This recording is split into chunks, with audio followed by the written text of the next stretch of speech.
მოგესალმებით ძვირფასო ტელემაყურებელო, ჩვენ ვართ სტუდიაში გზაგასაყართან.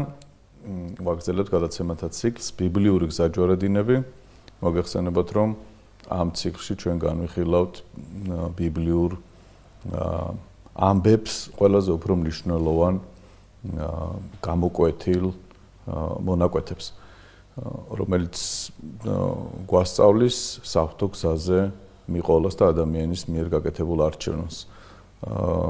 სტუმრად ყავს გიორგი გვასალია, თეოლოგი. მადლობა გიორგი ბრძანებისათვის, მოგესალმებით. მოგესალმებით.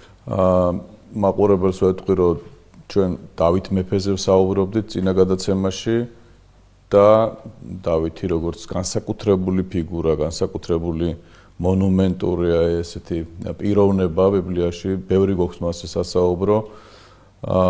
დავითმა გააერთიანა ისრაელი, გამეფდა ისრაელზე, შექმნა ქალაქი იერუსალიმი და გაათავისუფლა და დღეს ვისაუბროთ გიორგი დავითმა კიდობანი შეაბრძანა, თუმცა ამას უძღოდა ძალიან საინტერესო პროცესები. მაშ ასე დავითი კიდობანს შეაბრძანებს თავის ქალაქში. როგორ მოხდა ეს? ხო, დავით მეფსალმუნე, როდესაც გამეფდა მთელ ისრაელზე, ჩვენ წინა შეხვედრაზე ვისაუბრეთ ამაზე, მან მიიღო პრინციპულად მნიშვნელოვანი გადაწყვეტილება, რომ იუდას დედაქალაქი ქებრონი კი არ იყოს პირველი ქალაქი სამეფოში, არამედ რაღაცა ისეთი ტერიტორია შეირჩეს, რომლისაკენაც ყველა ისრაელიანის გული იქნება მიმართული. ყველასი იქნება. კი, ამაზე ვისაუბრეთ. ქებრონი იუდას ტომის არის, თქვათ, ხო? მაგრამ აი რაღაცა ისეთი ტერიტორია, რომელიც რაღაცა ნაწილით ბენიამინის ტომში გადადის, რაღაცა ნაწილით ეფრემის ტომში გადადის, რაღაცა ნაწილით იუდას ტომს ეკუთვნის. მაგრამ ჩრდილო ისრაელიც უნდა იყოს იერუსალიმისათვის, ამისათვის ჯარი, რომელსაც შეკრებავს დავითი. 30,000 კაციანი ჯარს, ეს მთელი ისრაელიდან არის შეკრებილი, ტრანსიორდანიდან არის გადმოყვანილი, იერუსალიმისათვის ყველა უნდა იბრძოლოს. ამაშია საქმე. როდესაც ჩვენ საჯულთა ხანაზე ვსაუბრობდით, იქ ვამბობდით, რომ ყველა ტომი თავის ტერიტორიისათვის იბრძვის, შეიძლება შეუამხანაგდეს მეორე ტომს და მოკავშირეობით რაღაცა ტერიტორია აიღონ, მაგრამ ის ტომის შიდა ინტერესებს ემსახურება. იერუსალიმთან დაკავშირებით ყველა ტომი უნდა გამოვიდეს თავისი კარვიდან და ერთიანად ყველა ტომს უნდა კონდეს წილი იერუსალიმში, იერუსალიმი ყველასი უნდა იყოს. დავითი, როდესაც იერუსალიმს დაარსებს, ამას დავითის ქალაქი ეწოდება და აი დედაქალაქი გახდება ის იმ სამეფოს, იმ საოცარი სამეფოს, რომელსაც ისრაელი ქვია. დავითის სიდიადე, დავითის განსაკუთრებულობა წარმოდგენილია შემდეგ ეპიზოდში. დავითი ხედავს, რომ იერუსალიმი ეს არის ისრაელის შესაკრებელი. მაგრამ იმისათვის, რომ იერუსალიმი დარჩეს ისრაელის შესაკრებელად, ამას დავითის, ანდა დავითის ნაირის, ანდა რომელიმე მეფის, ანდა რომელიმე პოლიტიკური პროგრამის რაღაცა გამოხატულება არ ეყოფა.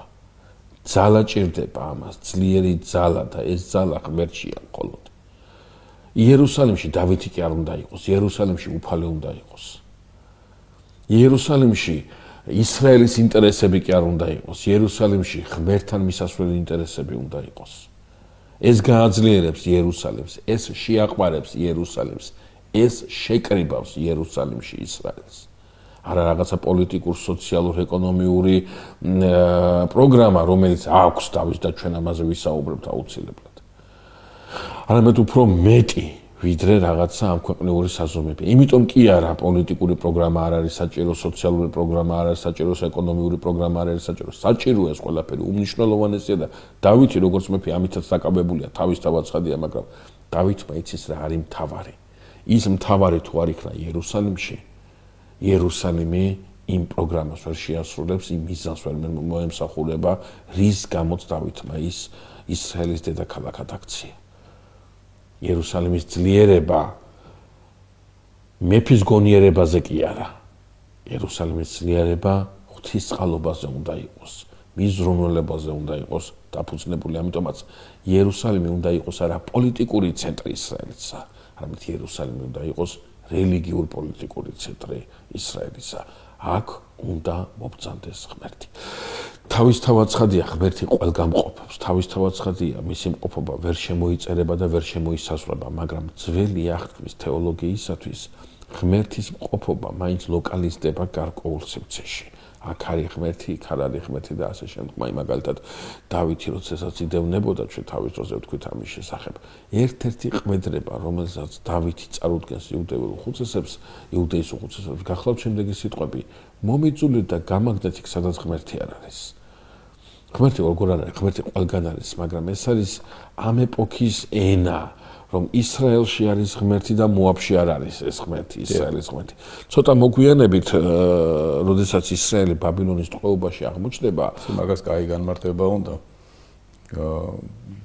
რას გულისხმობდნენ ამაში, ხო? ისრაელში არის ღმერთი და ხო, ვთქვათ, იქ არ არის ისრაელში ღმერთი არის იმ აზრით, რომ ეს ხალხი მისდევს უფალს, სხვაგან უარყოფილია უფალი. და ბიბლია ესეთი ენით გადმოსცემს. ასეთი, ხო, როდესაც ისრაელი ბაბილონის ტყვეობაში იმყოფება, ბაბილონის ტყვეობაში ისრაელი მიხვდება ასეთ რამეს, რომ ღმერთი ლოკალიზებული ვერ იქნება მხოლოდ პოლიტიკური ისრაელი, მიდის იქ, სადაც მიდის ხალხი, ღმერთის ხალხი. სადაც ეს რელიგია მიდის, იქ მიდის ის ღმერთის, ანუ ღმერთი ბაბილონშიც აღმოჩნდება უკვე და ისრაელს აი ეს შეხედულებები ნენერა უკორექტირდება, იქ გახსენდება სამარიტელი ქალის და მაცხოვრის საუბარი, ხო? ჩვენ ამ მთაზე ვცემთ თაყვანს, თქვენი მთაზე და ისთა საფრთხო მთად იყო მიღებული, იქ მოდიოდა ღმერთი და მაცხოვრებლობა სულას ღმერთი და სულითა და ჭეშმარიტებით და თანაც თაყვანისება, ანუ ასეთი ლოკალიზება ერთი მთით და იმით არ ხდება ღმერთისა. ეს წარმოდგენა იყო ჩვეულებრივი რელიგიური წარმოდგენა იყო ამ პერიოდის, ამ ეპოქის ადამიანებისათვის. ამიტომაც, როდესაც კიდობნის იერუსალიმში შებრძანებაზეა საუბარი, აქ დავითი სწორედ ამაზე აკეთებს აქცენტს, რომ მობრძანდება უფალი.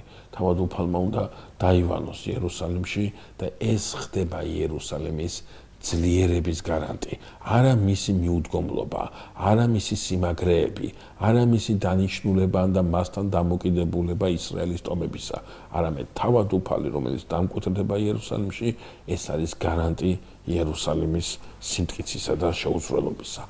როდესაც იერუსალიმის დანგრევა მოხდება, როდესაც ის საშინელი ამბავი მოხდება, შედეგადაც იუდას სამეფოს პოლიტიკური ლიკვიდაცია მოხდება, არსებითად იერემია წინასწარმეტყველის მოღვაწეობის პერიოდში ყურადღება ექცეოდა სწორედ იერუსალიმში ღმერთის ყოფობას. იერემია როდესაც მიუთითებს, რომ უნდა გაიყოს კარი, იერუსალიმის კარი, იერემიას უყურებდა როგორც უცხო ქვეყნის აგენტს, როგორც უცხო ქვეყნის ინტერესების გამტარებელს, ვინაიდან ამ შემთხვევაში იერემია რაღაც არაპატრიოტულს ამბობს, რაღაცა ისეც არ ამბობს, ვინაიდან იერემიას ეპოქის უხუცესები და სამღვდელოება პირდაპირ ეუბნებოდა იერემიას, რომ აქ ღმერთია და ღმერთი არ დაუშვებს იერუსალიმის დანგრევას, მისი ტაძრის დანგრევას. ქვაქვაზე არ დატოვა, რატო? იმიტომ რომ ღმერთი იერუსალიმიდან დიდი ხანი იყო გაწევებული თავად ამ ხალხის მიერ. ღმერთი იქ დიდი ხანი აღარ ყოფობდა უკვე. ამიტომაც დავითის მიზანი არის სწორედ ეს.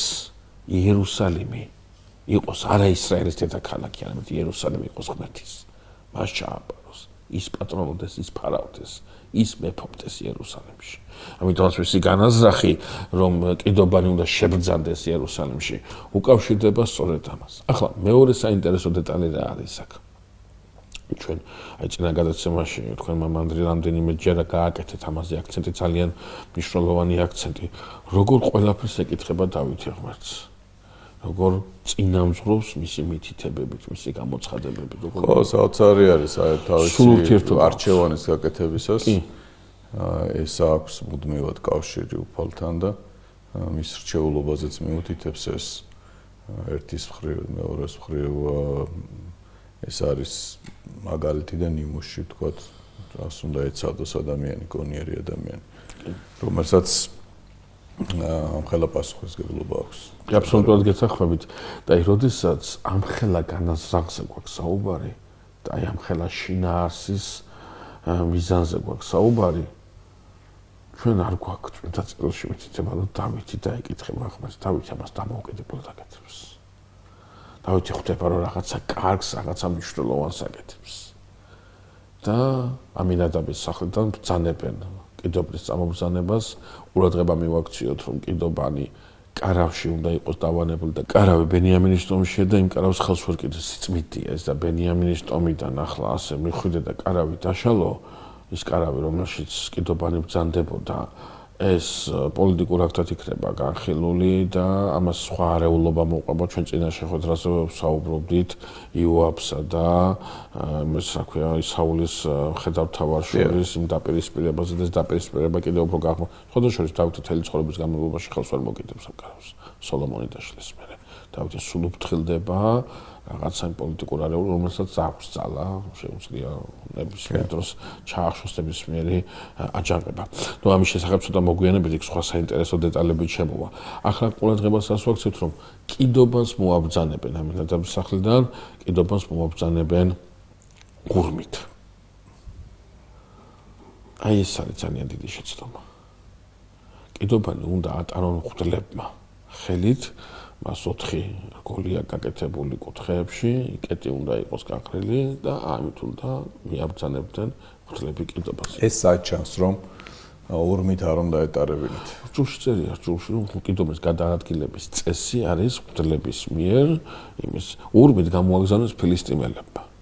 ვინაიდან მათთვის ეს არ არის ცნობილი და არც არის სავალდებულო მათ ხელი მოკიდეს კიდევაც, ახადეს კიდევაც ოქროსთანები და არავინ და იუდაში იგივე რო გააკეთეს, დაიხოცა ძალიან ბევრი ადამიანი.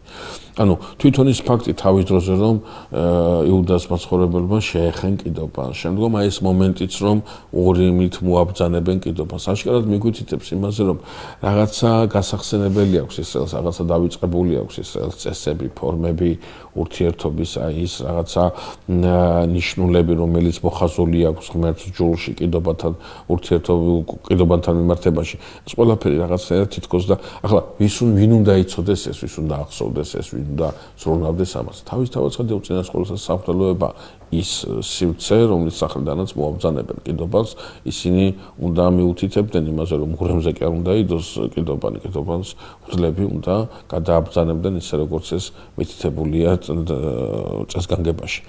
ჩანს პრობლემა არის სწორედ და ამას დავითი მერე დაინახავს და დავითი დაიწყებს მოწესრიგებას საღვთისმსახურო აი ამ სივრცისას და ყოფს რიგებად, გვარებად სამღვდელო იმას მორიგეობის წესებს განუჩინებს და მოაწესრიგებს ამ ყველაფერს. სიჯრობით ეს ყველაფერი მოუწესრიგებელია. კიდობას მოაბრძანებენ ურმით.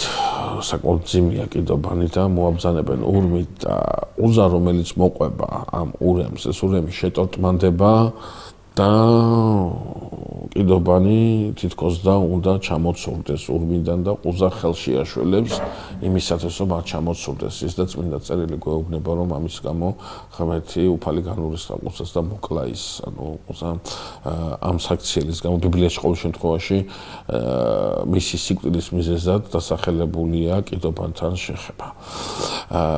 იმ ადგილსაც ეწოდა ფერეს ყუზა, ხო? ანუ ისი თქმა სურს ამით ბიბლიაზე ძალიან რთული ადგილია გასამარტავად ნუ ნატურალისტები რომლებიც ხშირად კი არა თითქოს ყოველთვის საკმაოდ ისეთი არამართებული პოზიციით კითხულობენ ბიბლიას მიუთითებენ რომ სულ ოქროსი იყო, ხალასი ოქროსი იყო ეს კიდობანი და თითქოს და მზის ქვეშ დაიმუხტა ის ელექტროენერგიით და დენმა დაარტყა ყუზას და ნუ მაშინ აქამდე როდესაც ის ათასობით იუდეველი მოკვდა იქაც დენს ურტყავდნენ და ის იყო რომ რაღაცნაირად ლოგიკაში არ ჩდება გესმით აი არანაირ ლოგიკაში არ ჩდება საღაზრს ვერ ეყდრობა ნუ ეს სულ ყოველთვის არის ხოლმე გადაჭიმული ზედმეტად ესეთი ახსნები და ხო საერთოდ ცდილობენ რომ რაღაცა ესე იგი ფიზიკის კანონს დაუქმდება ხო თითქოს და мотивация აქვს ერთი შეხედვით დადებითი ცდილობენ რომ ბიბლიაში აღწერილი ფაქტები ისტორიულ სიდამდვილედ წარმოადგინონ მეცნიერული დასაბუთების წყალობაზე რაღაცა აზრით თითქოს და კეთილშობილური ზრახვაა მაგრამ არსებითად არამართებულია არსებითად მიუღებელია ვინაიდან სასწაული არ ექვემდებარება მეცნიერულ განხილვას სასწაული არ ექვემდებარება ბიბლიაში ნატურალისტების აი მიდგომით, ხო ბიბლია უნდა გაუნძარცოთ, საერთოდ უნდა გამოვშიგნოთ იმ გამოცხადებებისაგან, სასწაულებით გამოცხადებებისაგან, რომელიც არაერთი ორჯერ ფიქსირდება ბიბლიის ფურცლებზე. ხო, მიდგომა არაბიბლიური მიდგომაა სრულიად არაგონიურული ბიბლიის. ახლა შეიძლება ბევრი რიგი მოვლენები ავხსნათ ჩვენ ფიზიკური კანონები და რატომაც არის სასწაული, არის ნიშნები, თავისთავად ცხადია, ბუნების და კანონებით იხსნება. კი ბატონო, სასწაულს ვერ ახსნი. და როცა ვერ ახსნი, რას ნიშნავს ეს? რომ ის ბიბლიაში ჩანამატია და ის ისტორიულ სინამდვილეს არ შეესაბამება? ანუ მიდგომა ძალიან ისეთი არამართებული. ერთადერთი რაზეც შეგვიძლია გავაკეთოთ აქცენტი ყუზას სიკვდილთან დაკავშირებით, გახლავთ ის, რომ კიდობას ყუზა ასევე შეაკავებდა ხელის შეშველებით. ეს წარმოუდგენელია, ეს ძიმია. დაიტანდა უბრალოდ ყუზას, ვერაფერს ვერ გააკეთებდა. ის რომ ყუზამ ეს გააკეთა და უფალმა მოაკვდინა, ის ჩვენ უნდა გავიხსენოთ ის დეტალები, სადაც კიდობათან ურთიერთობისას ხდება ადამიანთა მოკვდინება, უფლის სასჯელი როგორ არის გამოვლინებული, რა დროს არის ეს, რა კონტექსტშია წარმოდგენილი და აი ეს კონტექსტი უნდა დავიხმარიოთ ამის გასაანალიზებლად. პირველად ეს სასჯელი გვახსენდება, როდესაც აარონის შვილები ნადაბი და აბიჰუ უცხო ცეცხლით შევლენ უფლის წინაშე სამსახურებლად და გარდამოვა ცეცხლი უფლისაგან და დაწვავს ამათ. ჩვენ მაშინ ვისაუბრეთ, რა უნდა იყოს ეს უცხო ცეცხლი, გარდა იმისა, რომ შესაძლებელი იყო ეს ცეცხლი არ იყო აღებული იმ პირველი სხვებლის ცეცხლიდან, რომელიც ეციდან გარდამოვიდა, ხარ ბიბლიისათვის ეციდან ცეცხლის გარდამოსვლა ირონიას იწვევს, მაგრამ ბიბლიისათვის და მორწმუნეისათვის ეს ირონიის ობიექტი ნამდვილად არ გახლავთ. და აი ამ ბევრი ფიქრობს, რომ აი ამ ცეცხლიდან არ იყო გახურებული მათი საცეცხლურები და უცხო ცეცხლი ამას ეწოდება, მაგრამ არის მეორე ხედვა ძალიან საინტერესო, რომ უცხო ცეცხლი მათ ამ შემთხვევაში ნიშნავს უცხო ანთებულობას, უცხო გულმხურვალობას, უცხო რელიგიურობას, უცხო, ასე ვთქვათ, იმ სიმხურვალეს. მაშინ ვთქვით ეს გავიხსენით აბელის და კაინის, კი ბატონო, კი ბატონო. ნამდვილი მსახურება და იმიტაცია მსახურება. კი, საქმეზე ამას დავუკავშირეთ ჩვენ. კი ბატონო, აბსოლუტურად გეთანხმებით. მაყურებელს შევახსენებ, რომ ჩვენ ეს ძალიან კარგად გამოვკვეთეთ, მაშინ და ბევრ ადგილზე კიდევ და მისი პარალელები მოვძებნეთ, რომ მაშინ როდესაც 60-დან გამოძევებული იქნა ადამი, კაენის მსახურება არის იმიტაცია, რომ თითქოს დაიბრუნოს 60-ხე, ხოლო აბელის არის ნამდვილი 60-ხის ძიება. და ესე ხაზად გააზრდა მუდმივად, რომ იმიტაცია მსახურებისა თუ ნამდვილი მსახურება. ამ შემთხვევაშიც ეს იყო სწორად, რომ არა სათანადო გულხურვალობა, არა სათანადო მორწმუნეობა და აი ამას უკავშირდებოდა გაუმართლებელი გამბედაობა, გაუმართლებელი კადნიერება სიწმინდესთან და შესაბამისად ჩვენ კიდევ ერთი დეტალი ვიცით ამ მოკვდინებისა, როდესაც კორახის, დათანის და აბირამის აჯანყება მოხდა ისრაელში, მაშინ მოსე უთხრა აჯანყებულებს, რომ აარონი თავისი საცეცხლით, ხოლო ლევიტელები კორახთან ერთად, რომლებიც პრეტენზიას გამოთქვამდნენ თავიანთი საცეცხლებით, მოსულიყვნენ უფლის კიდობნის წინაშე, ეკმიათ და იქაც უფლის ცეცხლი გარდამოვა, კორახს და ამ აჯანყებულებს დაწვავს, ხოლო აარონს უნებლად დატოვებს და აი ამ მაგალითებიდან გამომდინარე ჩვენ შეგვიძლია გავაკეთოთ ასეთი დასკვნა, ვივარაუდოთ, რომ ყუზა, რომელიც მოკვდინებული იქნა უფლის კიდობანთან შეხების გამო, საკმაოდ ისე ამქამდეც გათამამებული იყო სიწმინდესთან და ეს ხელისშევლება იყო არა იმდენად მზრუნველობით, ამდენადაც ზედმეტი კადნიერებით, წინ დაუხედაობით, სიწმინდესთან მოურიდებლობით გამოწვეული მოკვდინება, რომელიც არაერთხელ ფიქსირდება ბიბლიის ფურცლებზე. ამავდროულად ყუზას მოკვდინება მეორე საინტერესო დეტალსაც უსვამს ხაზს, რა არის ეს? ეს არის დავითის. დავითმა დაინახა, რომ უფალი, როდესაც მობრძანდება იერუსალიმისაკენ, გზაზე მოაკვდინა კაცი, გზაზე მოაკვდინა მისი მსახური. და დავითს აქ უჩნდება სწორედ კითხვა. დავითმა კი გადაწყვიტა, რომ იერუსალიმი იყოს დედაქალაქი. დავითმა კი გადაწყვიტა რომ ამდენ დაქალაქში ძლიერება ეფუძნებოდეს უფალს, მაგრამ უფალს უნდა ეს არის ეს ის საქმე, რომელიც ღვთისათვის არის სათნო, არის ეს ის რაც ღმერთისათვის არის მისაღები და დავითის აი ამ მეფის შეეშინდა და ხო მიახლება სიწმინდეს. ძანა რომ აი ქვეთ კეთილი კაცის კალოზე გაჩერებულიყო კიდობანი და დავითმა ხელი აიღო როგორც მეფემ, ვინაიდან ნამდვილი მეფის წინაშე შიში მას არ აძლევს საშუალებას რომ გაჯიუტდეს თავის გადაწყვეტილებაში. მეფის ის რა იყო ხო ჩვენ ახალ ისტორიულ ხელმწიფერო ბრძანებს ის ბრძანება არ განეხილება. დავითთან განეხილება. დავითთან აი ნამდვილი მეფის ბრძანება არ განეხილება, თორე მას რა უნდა ეს მეორე ხარისხოვანია დავითისთვის. თავარია ღმერთს რა უნდა. დავითი ასე ცხოვრობს, დავითი ასე მოქმედებს.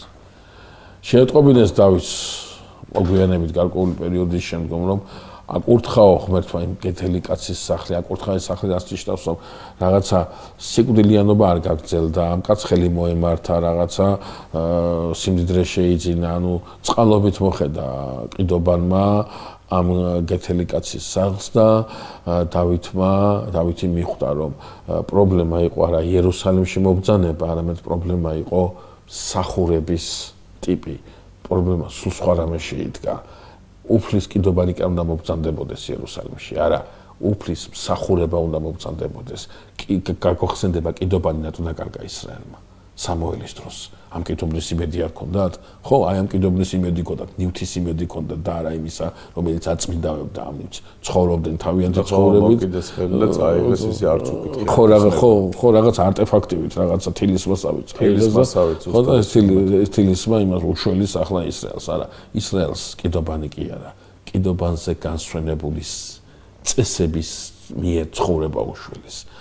ამ წესების, ამ გამოცხადებისეული აზროვნებით ცხოვრება უშველის და არა რაღაცა ის ნივთი, რომელიც შეიძლება თავის თავაცხადია ძალიან დიდ სიწმინდესად. ტაძარი რო ტაძარია, ამ ტაძარში დამკვიდრებული ცხოვრების წესი თუ არის ცხოვრე და არის აზროვნე, ეს ტაძარი ვერ გიხსნის. და მინდა გავაგრძელო შენი აზრი, გიორგი. ეკლესია ძალიან ხშირად ცდილობენ რომ რაღაც პოლიტიკური ნიშნით გამოიყენონ. და სწორედ აქ შეიძლება პარალელის გავლება რომ ეკლესიას თუ გავლენა აქვს, თუ ძალა აქვს, ხელში ჩაგდება ამის და თილისმასავით გამოყენება. ინსტრუმენტად ქცევა რაღაცა უფრო დიდი მიზნისათვის უნდა გვესმოდეს რომ არ არის ღვთისსათნო და საპირისპიროდ შეიძლება იქნას საპირისპირო შედეგი შეიძლება კი რა უცებად საპირისპირო იქნება მომდევნო ვინაიდან ამ შემთხვევაში თუ კი ამგვარ გამომყენებლობაზე გვაქვს ჩვენ საუბარი მაშინ უნდა ორიდან ერთი ვაღიაროთ ან ღმერთს არ აინტერესებს ეს ან და ღმერთი ძალმომრეობს და ღმერთს არც ერთი ეთვისება და არც მეორე ღმერთს ეთვისება თავისუფლება ან ადამიანი ცდილობს ძალმომრეობა გამოიჩინოს ღვთის სახლზე. ხო, საქმეც ეს არის, რომ როდესაც ამას ცდილობს ადამიანი და ფიქრობ, რომ ამით შედეგი გექნება, შენ ორიდან ერთ რამეს გულისხმობ, რომ ღმერთი ამ ძალმომრეობაში დაგეხმარება, ან და ღმერთი უბრალოდ ამას არაფერ არ ჩააგდებს. და ეს არსებითად არამართებული წარმოდგენა, არსებითად არამართებული მიდგომა. ჩვენ კარგად უნდა გავითვალისწინოთ ის, რომ სიწმინდე მაშინ იღებს თავის დატვირთვას და მასის მნიშვნელობას, როდესაც ის სიწმინდე ჩემშია. მაშინ მასთან ურთიერთობა ჩემში ხორციელდება და არა რაღაცა ტრადიციების გამო მას რაღაცა რიტუალს უსრულებ. ეს ძალიან მნიშვნელოვანია. ეს უნდა ღმერთს უნდა ცოცხალი წმენა, ცოცხალი მსახურება, უნდა იმიტომ კი არა ჭირდება, არა, შენს მასთან ურთიერთობა ჭირდება ეს. შენ ჭირდება ეს ყველაფერი, საშენოდ არის ეს ყველაფერი მომართული. დავითი ამას უყურებს სწორედ. დავითი ამას ხედავს სწორედ. რომ კიდობანი კი უნდა მობრძანდებოდეს იერუსალიმში. იერუსალიმში უნდა მობრძანდებოდეს ღვთისმსახურება ამ კიდობნის წინ.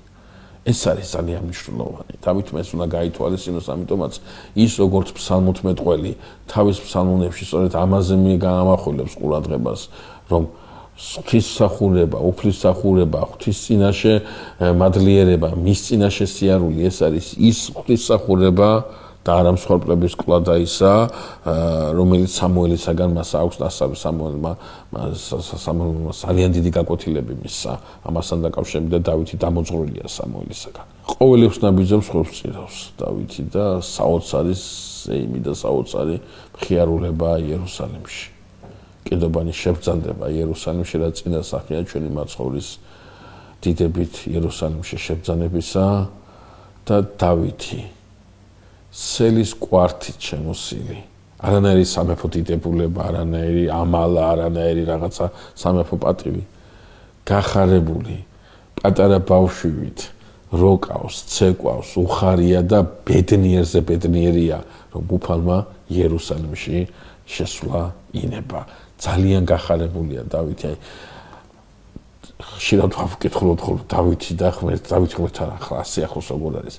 მაცხოვრის სიტყვები თუ ამ ყრმებივით არ იქნებით. გულით ყრმარი, ეს გული აქვს დავით ძალიან სულთა გული აქვს ღმერთთან, არ ერიდება რაღაცა. ამ ხნის კაცია, ხო ახლა რაღაცა კორექტულად შეიძლება მოიქცეს ისე რომ ყოველ შემთხვევაში მდგომარეობაც მისი ხო მე რომ საყვედურობს თუ დააკრინებს მას ეუბნება მონებთან ერთადო ხო და ისი არ იქცევია ხო იმიტომ რომ არ შეეფერება ეს მეფეს და დავითი ხედავს რომ ის მეფე კი არ არის მეფე მობრძანდება თორე დავითი მსახურია იქ და აი ეს არის მელქოლა რომელიც გადმოხედავს დავითს სარკმლიდან განგმივა გულში განგმო გულსაშინათვის და დასცინა დავითს აი დავითს ხო გადახედო უცხოთმა რომ შეხედავს ვერ დაინახავს აქ მეფე რომელია მსახური რომელია ყველა ერთი დავითი ყველასავითა როგორ იქცევა დავითი იცით აი სამუელი რო იტყვის თუ წესგანგების წერისას რო იტყვის ისრაელს თუ კი თქვენ და თქვენი მეფე არ დაემორჩილებ მეფე დაყვანილია რიგით ისრაელიანებთან აი ასია დასული დავითი მეფე არ არის კიდობრის წინაშე დავითი კიდობრის წინაშე რიგით ისრაელიანია მსახური აქვს ისახური ოდესაც დავითი წყალობას გასცემს და არიგებს წყალობას ისრაელიანებს და ურიგებს და მათთან ერთად ამ ხიარულებას ბოლომდე გაიზიარებს და შევა თავის სახლში მელქოლა საულის ასული რომელიც მას უნდა დაიბრუნა უკან ჩვენ ამაზე ვისაუბრეთ აბნერმა რომელიც ჩამოუყვანა აი ესე ქილიკი და აი ესე დამცინავად მიმართავს როგორი ჰაეროვანი იყო დღეს მეფე ისრაელისა როგორ როკავდა თავის სახურებთან ერთად როგორ არ ქონდა იმისი განჟა რომ ის მეფეა და როგორ იქცეოდა ალბათ ამ ქალს ახსოვს მამამისი რამდენად დიდებულად დაბრძანდებოდა ამდენად იფერებდა სამეფო პატივს და რამდენად აი ამ სამეფო ღირსებით გამოსცემდა ბრძანებას დავითში მსგავს ვერაფერს ვერ ხედავს დავითი მიუტრიალდება და ეტყვის რომ ღმერთმა რომელმაც მამაშენის სახლს მარჩია ღმერთმა რომელმაც გამომირჩია და ისრაელს მეფედ დამაყენა მის წინაშე ასე ვიროკებ ასე ვიმხიარულებ და რაც მეტად დავდაბლდები სახურთა თვალში მით მეტად ავმაღლდები უფლის წინაშე დავითი საოცარ ამას ამბობს დავითი ამბობს სწორედ იმას რაც ამოუხსნელი იქნება დაცემული ძალისათვის მაშინ როდესაც დავითის ძე განკაცებული ღმერთი ამ ქვეყნად ამოღვაწეო ასპარეზზე გამოვა სულ ეს აინტერესებს თუ ასეთი ძლიერია როგორ შეიძლება ბონის ხატი შეიმოსოს შიოდეს დევნიდნენ ლოგიკაში არ ჩდება მოდი მამა ანდრია ერთი კითხვა დავსვა და გავიხსენოთ მოსე წინას წარმატყვალი მოსე რომელიც ეგვიპტურ ბიბლიოთეკას მთლიანად იცნობდა და ეგვიპტელ ღმერთებთან მთლიანად ჰქონდა ხო ეს რა ქვია ინტელექტუალური კავშირი მოსე მას ღმერთები რო ეგვიპტური ბიბლიოთეკის ღმერთები რო გაიცნო იქ ერთი ღმერთიც გაიცნო ღმერთი რომელიც ისრაელს თავისუფლებას პირდებოდა ეგვიპტის დამარცხებას პირდებოდა და მოსე მაშინ დასვა კითხვა თუ კი ეს ღმერთი ასეთი ძლიერია რომ ეგვიპტელ ღმერთებს ამარცხებს მაშინ რატომ იმცირებს რატომ იმდაბლებს ის თავს და თავისი ხალხის აი ესე მდგომარეობაში რატომ აქილიკებს ამ ეგვიპტელ ღმერთებს ისრაელის ღმერთზე და მოსე სვავს კითხვას ეს სხვანაირი ღმერთია რომ მისი დიდება მისი ძლიერება სხვა რამეშია მოაზრებული და არა იმ ნიშნებში, რა ნიშნებითაც წარმართი და ხო, სხვა რამეში, სიმდაბლეში, დამცირებაში. ამას ხედავს დავითიც. აი ამას ვერ ხედავენ დღევანდელ დღემდე. ვერც განკაცებულ ღმერთში და ვერც ამ განკაცებული ღვთისმსახურებში. ისინი, რომლებსაც წარმოუდგენელია, როგორ შეიძლება იყოს ჩუმად, თუ კი ხარ მართალი. როგორ შეიძლება არ ამტკიცებდეს შენ სიმართლეს, თუ კი მართლა ღმერთს მსახურები. როგორ შეიძლება არ ყვიროდე, როგორ შეიძლება არ აფიშირებდე, როგორ შეიძლება შენ ძალას არ აჩენდე. ლოგიკაში არ ჯდება და ეს არის ის ლოგიკა, რომელიც ლოგიკას ვერაზოს ვერ გაიგებს ჯვარცმულის აი ამ სულიერ ხედვა, ჯვარცმულისა და მსახურების ამ სულიერ აზროვნებას. წმინდა წერილი შეეძლო არ ეთქვა. მარტივად შეეძლო ეს არ ეთქვა, მაგრამ იტყვის. რომ მელქოლა უშვილო იყო მთელი ცხოვრების განმავლობაში, ეს უშვილობას ხალხს გაუსვავს, რომ მას შვილი არ შეძენია. დამოკიდებულება, მისი დამოკიდებულება ღმერთისადმი ამ სასჯელს და ამ იმას ითვალისწინებდა. გიორგი, აქ ჩვენ ძალიან მნიშვნელოვან არჩევანს მივადექით. დავითი სულიერ არჩევანს აკეთებს ნამდვილ მსახურებასა და იმიტაციას შორის. მას არ სურს გამოიყენოს არც თავისი მეფობა რაღაცა განსაკუთრებული პოზიციის დასაფიქსირებლად, მას არ სურს ეს უპირატესობა, რომ ღვთის მსახურების ადგილის განსაზღვრელია, არ სურს აი ამ სულ გამოყენება განსხვავებით საულისაგან, რომელმაც მიითვისა მაშინ ღვთისმსახურის როლიც და დავითისთვის აი თქვენ ბრძანეთ, რომ გაკვეთილია ძალიან ბევრი რამ საულის ცხოვრებიდან. თუმცა დავითი სულიერი ადამიანია, გაკვეთილი მაინდა-მაინც შეიძლება ამ კუთხით არ სჭირდებოდა, იმიტომ რომ ამას ვერ ისწავლი ადამიანი მაგალითებს, ეს სულიერი რაღაცა ხედვა არის, არჩევანია სულიერი და კვლავ უბრუნდებით დავითის იმგვარ მსახურებას, როგორიც ჰქონდა აბელს, თქვათ, ნამდვილ ღმერთს ეძებს, ღვთის ნებას ეძებს და ამაში ხედავს ბედნიერებას. და როდესაც ამ ბედნიერებას მიაღწევს, განსჭრեց, მერე მისთვის აღარც თავისი მეფობა მნიშვნელოვანი, აღარც სხვა რამ უპირატესობებით ჩვეულებრივი ხდება ადამიანი. და თქვენ ბრძანეთ, რომ ღმერთი, რომელზეც ჩვენ საუბრობთ, სხვაგვარია. ეს არ არის ის ღმერთი, რომელიც